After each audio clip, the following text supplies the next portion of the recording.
News coming out of college football world this Wednesday as Bill Belichick agrees to become the head coach at North Carolina for a 3-year, $30 million deal, which makes him a top 10 highest paid head coach in all of college football, double what Mac Brown is making. And also it makes him the oldest coach in all of college football. Only coaches that are, up in that 60 above threshold, I think of Casey Kessler, Kurt Ferentz, and Kyle Whittingham.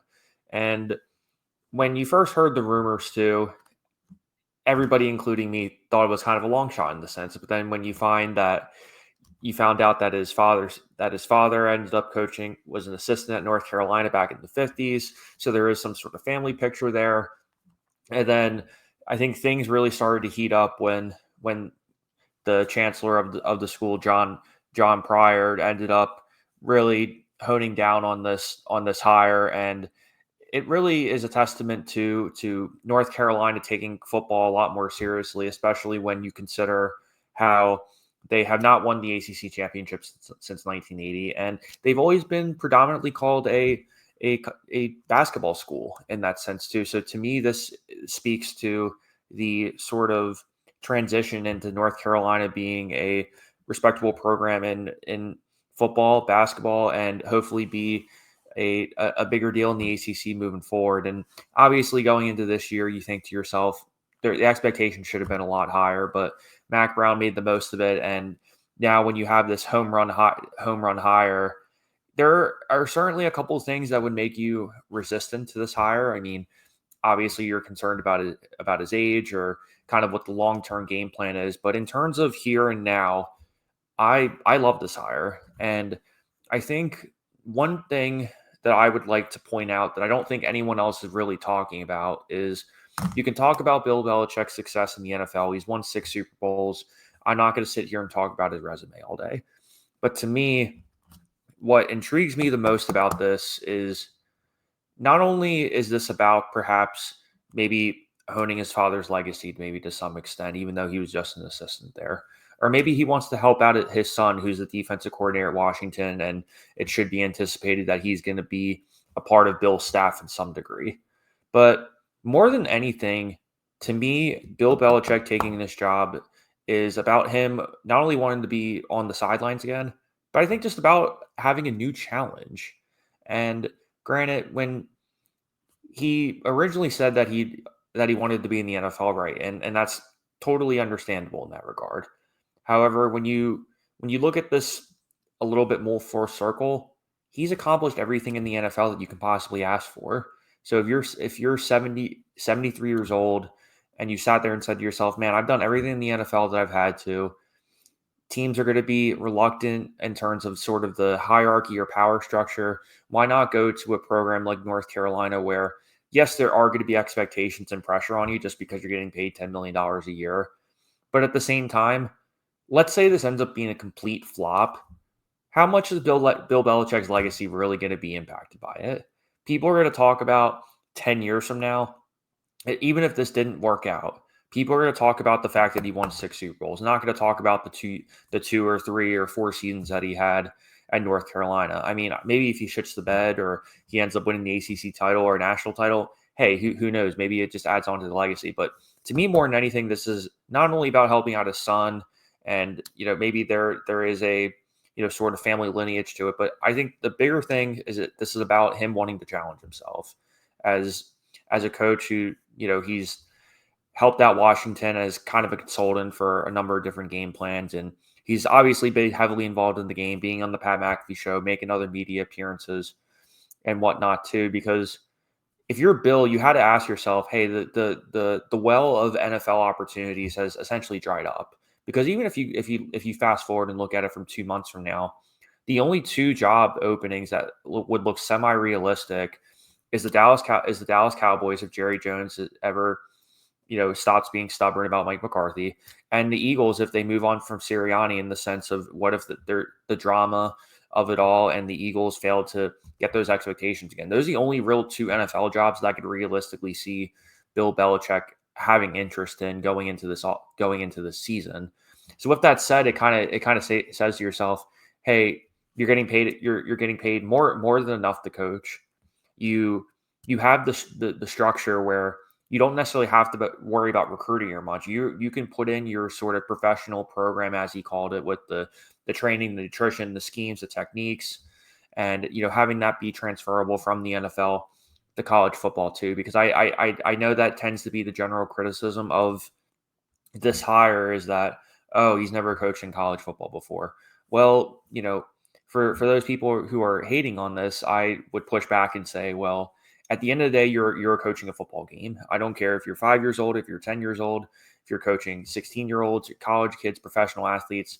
At the end of the day, you are coaching the X's and O's of college football. But aside from all the schematic stuff, I do think Brian Hoyer mentioned this on his podcast too, and I was reading a brief article about it.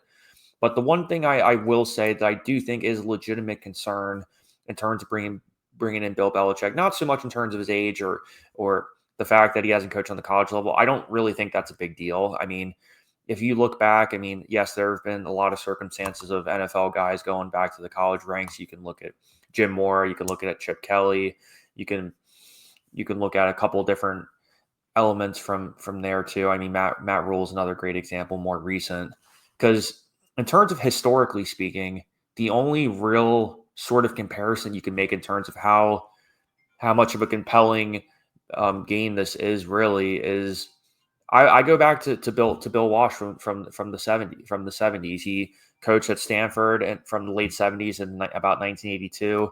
Then he coached the San Francisco 49ers for about 10 seasons. Then he had a brief stint 5 or 6 years later at Stanford. In terms of kind of someone who has that legendary sort of status and going back from the NFL ranks to the college ranks, Bill Walsh is the only really head coach that kind of comes to mind too, because this is so unprecedented too.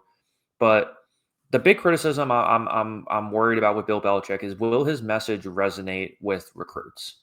Because it's not that he doesn't have to recruit at all, but you still have to. It's what I'm curious about is how are you going to sell this to a prospective 18, 19, or 20-year-old? Because part of the benefit you have of being Bill Belichick is, the Patriot Way, or even, more specifically the Pittsburgh Steeler way, is you don't have to throw out, overpaying all these athletes to come to your school. Part of the selling point is the prestige of, hey, I've won 6 Super Bowls, and if you want to learn how to win, and go to the NFL, you should come to Chapel Hill. That's probably the pitch that I'm pretty much sticking to. However, I think it's the Bill Belichick as the person that I think you're concerned about. Well, college kids, we know that 98% of these kids are not going to make it to the NFL. And if you have those 4 or 5 years, because at the end of the day, college should be fun, and it should be about getting your degree, and it should be about, becoming a better man, becoming a better member of society too. So I think that's the part of it that I'm struggling with as a college fan, because I know at the same time that more than ever, the college football game is becoming more like the NFL day by day, and bringing in people like Bill Belichick, who I think is going to bring a lot of eyes to the sport, which is one thing I'm always in favor of. Anybody who can bring more eyes to the sport and can make it better in terms of the long term, I think is always a terrific positive. However, if you've looked back at past presidents, I mean, a lot of New England Patriot players will tell you that hey, his style is certainly not for everybody. It's definitely sort of a serious hierarchy in terms of when he was with the Patriots, he was essentially the general manager. He was making every little decision. So I think those are the kind of the details that still kind of have to be panned out.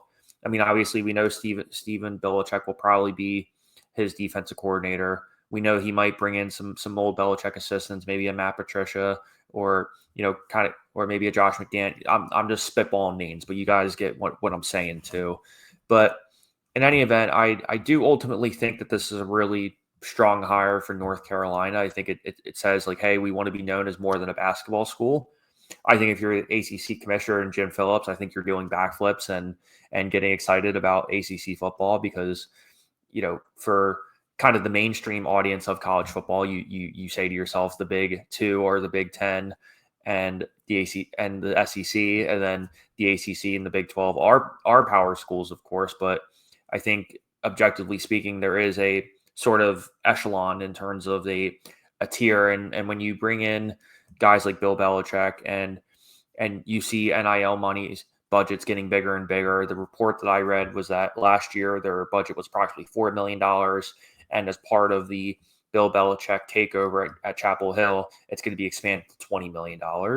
And you got to think to yourself too, Bill has been probably eyeing this up for a little bit too, in the sense of he's probably been evaluating the roster in terms of, which players can we keep, which players we need to upgrade on, and which players should we pretty much say, hey, you should probably just go into the transfer portal. We don't really see you in your long-term plans. But in the long picture, I definitely think this is pretty much unprecedented. I mean, yes, I routed off a couple NFL names who have had moderate to poor success. I mean, you can look at the shit show like Herm Edwards. You can look at coaches like Chip Kelly and Jim Mora and Bobby Petrino, who have had some arguably more success in the college ranks than the NFL. But my general reaction is I think this is a home run hire. Bill Belichick is one of the greatest coaches, not the greatest coach to ever do it. And at the end of the day, you're coaching football. And I get, yes, there is a difference, obviously, coaching difference between college football and the NFL. But the reality is that college football is becoming more like the NFL every day. And we are only going to see more and more schematics or, sort of philosophies that are going to be predicated based off the NFL too. But most importantly, I mean, for North Carolina, it's a risk worth taking. That's the bottom line. If you and I talked about this on the show a couple weeks ago with Mac Brown. I love Mac Brown as a human being. I love Mac Brown as a coach. He's one of the best to do it. And I think he'd be a great commissioner. However, when you have the chance to bring in someone like Bill Belichick, you do it. Because at the end of the day, it's great for North Carolina because they can become relevant again in terms of football. They kind of been meddling in terms of football. I mean, yeah, you had your moments with Drake May and those guys too, but they definitely were underperforming too. But most importantly, Bill Belichick's going to bring discipline to this team. For anyone who's watched North Carolina football, they played sloppy and undisciplined, particularly on the defensive side of the ball. And I'm telling you, that shit's not going to happen under Bill Belichick. So overall, looking at this, if you're in Chapel Hill, I'm going to buy my season tickets today. This is certainly going to be one of the most compelling storylines of all in college football.